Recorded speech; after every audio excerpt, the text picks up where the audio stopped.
Hello everyone, আসসালামু আলাইকুম। Welcome to Ruby kitchen. আজ আমি আপনাদের সাথে শেয়ার করব দুইটা বেগুন রেসিপি। যদি বাসায় বেগুন থাকে তাহলে এই রেসিপিগুলো অবশ্যই ট্রাই করবেন। তার জন্য প্রথম থেকে আপনার ভিডিওটা দেখবেন, তাহলে আপনার স্টেপ বাই স্টেপ আমি কীভাবে তৈরি করতেছি সেটা বুঝতে পারবেন। চলুন তাহলে আমরা বেগুন রেসিপিটা শুরু করি। আজকে আমি আপনাদের সাথে শেয়ার করব বেগুন কাবাব রেসিপি। এই রেসিপির জন্য আমাদের এখানে লাগবে চিকেন। আমি এখানে চিকেনটা কিমা করে নিয়েছি 1 কাপ পরিমাণ, 250 গ্রাম। তারপর দিয়ে দিব একটা পেঁয়াজ, এখানে আমি অর্ধেকটা দেব। তারপর কাঁচামরিচ দেবো 1 চামচ পরিমাণ, আর 1 চামচ পরিমাণ ধনে পাতা। এখন দেব সামান্য পরিমাণ এখানে চিলি ফ্লেক্স। জালটা আপনারা কম বেশ করে নিতে পারবেন আপনাদের পছন্দের মতো। তারপর দিয়ে দেবো 1/2 চামচ পরিমাণ এখানে লবণ।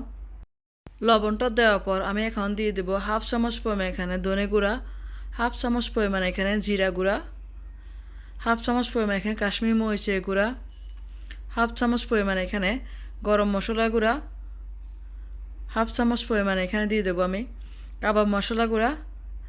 কাবাব মশলাটা যদি আপনার বাসায় না থাকে তাহলে সামান্য পরিমাণ গোলমরিচের গুঁড়া দিয়ে দিলেও হবে।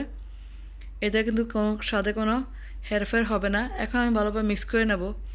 আমি এখানে আদা রসুন বাটা ইউজ করতে ভুলে গেছি। এখন দিয়ে দেবো আদা রসুন বাটা। আদা রসুন বাটাটা দেওয়ার পর ভালোভাবে আমি চিকেনটা মিক্স করে নেব। মিক্স করে এক পাশে রেখে দেব। আজকের রেসিপিটা বেগুন কাবাব, তার জন্য আমি বেগুন নিয়ে নিয়েছি। বেগুনটাকে কেটে আমি একটু পানির মধ্যে ভিজিয়ে রেখেছিলাম যেন কষটা চলে যায়। এখন আমি বেগুনটাকে আপনার দেখাচ্ছি। বেগুনটা এরকম মোটা সাইজে কেটে মাঝখান দিয়ে এভাবে কেটে দেবেন যেন এখানে যে আমরা যে কাবাবের পুরটা রেডি করেছিলাম সেটা যেন ভিতরে ফিলিং হিসেবে দিতে পারি। সেজন্য আমি কিভাবে বেগুনের ভিতরে কিমা পুরটা দিচ্ছি আপনার ভিডিওটা দেখে বুঝে নিতে হবে। আপনি এবার চামচের সাহায্য করতে পারেন বা হাত দিয়ে আপনি এটা করে নিতে পারেন। হাত দিয়ে করলে সুবিধা হয়, তাড়াতাড়ি হয়ে যাবে। এভাবে করে আপনার সিল করে নেবেন যেন এক্সট্রা যদি থাকে তাহলে আপনার এটা এভাবে করে লাগিয়ে দেবেন হাতে আঙ্গুল দিয়ে। এভাবে করে আমি সবগুলো বেগুন করে নেব। আমার এখানে সবগুলো বেগুন কিন্তু পুর দেওয়া হয়ে গেছে। এখন আমি একটা বাটির মধ্যে 4 টেবিল চামচ পরিমাণ এখানে কর্নফ্লাওয়ার নিয়ে নিয়েছি, আর দিয়ে দিয়েছি আমি 3 টেবিল চামচ পরিমাণ এখানে পানি। পানিটা দিয়ে আমি এটা মিশ্রণটা ভালোভাবে মিক্স করে নেব।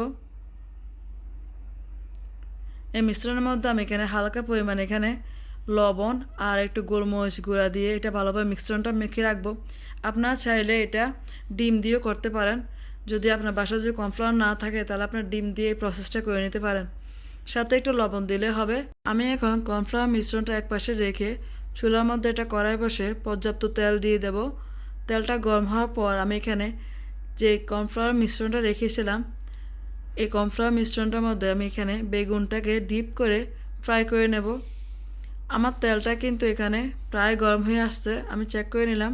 বেগুনটা ফ্রাই করার আগে কর্নফ্লাওয়ারটাকে আবার মিক্স করে নেবেন, তাহলে ভালোভাবে কর্নফ্লাওয়ারটা কোট হবে। এখন এক এক করে সবগুলো বেগুন আমি এখানে ডিপ করে ফ্রাই করে নেব। বেগুনটা দেওয়ার সাথে সাথে উল্টানো যাবে না, 1 মিনিট বা 2 মিনিট অপেক্ষা করবেন।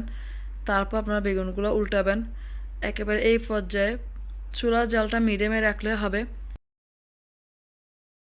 আমরা সবাই জানি বেগুনটা ভাজতে বেশি সময় লাগে না, তাই এখানে আপনারা 2 মিনিট পর পর বেগুনটাকে উল্টে দেবেন। উল্টে আপনাদের পছন্দের কালার মতো আপনারা ভেজে নিলে হবে। তাহলে হয়ে যাবে আমাদের এখানে বেগুন কাবাব। আপনারা এবার বাসা ট্রাই করতে পারেন। আমরা অনেকে আছি যে বেগুন একদম পছন্দ করি না, বেগুন ভাজি খেতে পারি না। তাদের জন্য এই রেসিপিটা পারফেক্ট। একবার হলো ট্রাই করে দেখবেন। যে রেসিপিটা কেমন লেগেছে অবশ্যই কমেন্ট বক্সে জানাবেন। আর ভালো লেগে থাকলে একটা লাইক দিয়ে চ্যানেলটাকে সাবস্ক্রাইব করে নেবেন। এখন আমি আরেকটা রেসিপি দেখাবো বেগুন দিয়ে কাবাব। এই কাবাবটা তৈরি করতে আমার লাগবে এখানে বেগুন। আমি এখানে একটা বেগুন নিয়ে নিয়েছি। বেগুনটাকে এভাবে মোটা করে কেটে নিয়েছি রিং শেপে। এই রিং শেপ করার জন্য আমি এখানে একটা বেগুন নিয়ে নিয়েছি। বিচি যে পাটটা, এই পাটটা আমি একটা ছোটো একটা কাপ দিয়ে মাঝখান দিয়ে কেটে নিয়েছি। আপনার চাইলে ছোটো কুকি কাটার দিয়েও করতে পারেন। এখন আমার সবগুলো বেগুন কিন্তু এভাবে কাটা হয়ে গেছে। আমি এখানে যে কাবাবটা আগে তৈরি করে রেখেছিলাম এটা এরকম সাইজে গোল গোল করে আমি বেগুনে দিয়ে দিয়েছি। এখানে কাবাবের শেপ করে আমি নিয়ে নিয়েছি, আপনারা দেখতে পাচ্ছেন। আমি এই কাবাবগুলো কিন্তু এভাবে থাকবে। আমি কাবাবগুলো ফ্রাই করে নেব। কাবাবগুলো শ্যালো ফ্রাই করব, তার জন্য আমি এখানে অল্প পরিমাণ তেল দিয়ে দিয়েছি। তারপর আমি এখানে প্রথমে বেগুনগুলো দিয়ে দিয়েছি এক এক করে সবগুলা। বেগুনগুলো দেওয়ার পর আমি এখানে কাবাবের যে বলগুলো বানিয়ে রেখেছিলাম এগুলো মাঝখানে আমি দিয়ে দেব। এই বেগুন কাবাবগুলো এত মজা হয় যে আপনার এমনিও খেয়ে ফেলতে পারবেন, আর যদি গরম গরম ভাত থাকে তাহলে তো কোনো কথাই নাই। এই রেসিপিটা আপনারা অবশ্যই ট্রাই করবেন। আমি কিন্তু আমার বাচ্চাদেরকে মাঝে মধ্যে এরকমভাবে ট্রাই করাই, কারণ এরা অনেক সময় বেগুন খেতে চায় না। তাহলে যদি কাবাবের কথা বলে এদের কিন্তু খাওয়ানো যায়। তাই এরকম ফাঁকিবাজি কিন্তু কিছু না কিছু আইডিয়া মাঝে করতে হয়। তার জন্য আজকে আপনাদের সাথে এই রেসিপিটা শেয়ার করলাম। যদি আজকে রেসিপিগুলো আপনাদের থেকে ভালো লেগে থাকে তাহলে ট্রাই করে অবশ্যই কমেন্ট বক্সে জানাবেন, আর লাইক দিয়ে চ্যানেলটাকে সাবস্ক্রাইব করে রাখবেন, পাশে থাকা বেল আইকনটা অন করে রাখবেন। যখন আমি নতুন কোনো ভিডিও আপলোড করব তখন সাথে সাথে পেয়ে যাবে। তাহলে সবাই ভালো থাকবেন, সুস্থ থাকবেন। আল্লাহ হাফেজ, আসসালামু আলাইকুম।